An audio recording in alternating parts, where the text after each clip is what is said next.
At least 7 people are dead after powerful storms pummeled through the Midwest and the South. Flood alerts stretch now from Oklahoma to Ohio as torrential rain and more severe weather threaten the region. For more on this, let's bring in Dave Malkoff, who's in Clarksville, Tennessee, which is about an hour northwest of Nashville.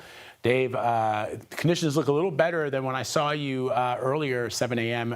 Eastern time on CBS Mornings, but not great. No, and this is an unfolding situation, Vlad, that we've got in this neighborhood. You know what I've seen just in the past, half an hour or so is a lot more debris. And this debris is what is causing this problem in this neighborhood. Not only is the ground saturated from all that rain, but you've got this kind of debris that is clogging up the one drain that they have back there for the entire neighborhood. So if that's clogged, there's no way for this to relieve itself.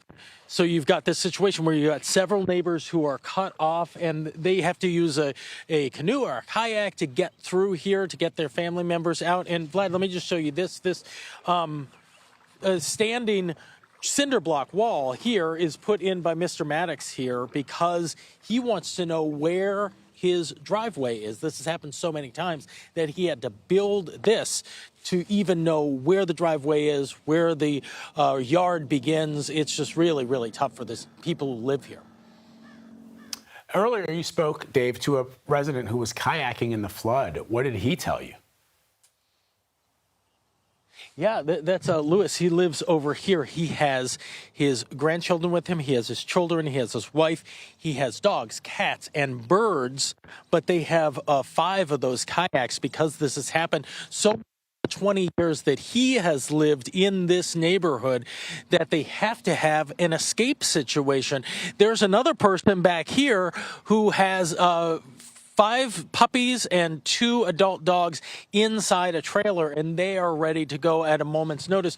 The woman, Candace, who lives in this house over here, she has her entire bottom floor that is taken out by the flood that just happened just not too long ago, last month or so. And she just had drywall delivered to fix that problem. The drywall is outside. It is soaked. It is sopping wet. And now she has another problem with water that just comes in from underneath her house. And unfortunately, Vlad, the insurance company has told her that that is not something that is covered because this is not a floodplain area. Wow. Oh, man. Heartbreaking stories there. Dave Malkoff reporting. Thank you, Dave. Let us bring in CBS News Philadelphia meteorologist Grant Gilmore with the first look at the national forecast. Hey, Grant. Hey, Vlad, look, on one hand, right, it's good to see that people are prepared and they know how to respond to these types of floods. On the other hand, it really is heartbreaking to see the devastation and the result of all this flooding. And more rain is on the way. And with that, you heard the National Weather Service, they were mentioning things yesterday like generational flooding, once-in-a-lifetime flooding. And that means more rain is on the way to places that really don't need a drop more of rainfall. Places in Kentucky, Adair County picked up 9.95 inches of rain just in the last 48 hours. You head down the list there. This is a tremendous amount of rainfall for all these places, from Kentucky to Tennessee, even out into Arkansas. Little Rock picking up just about 5.17 inches of rain.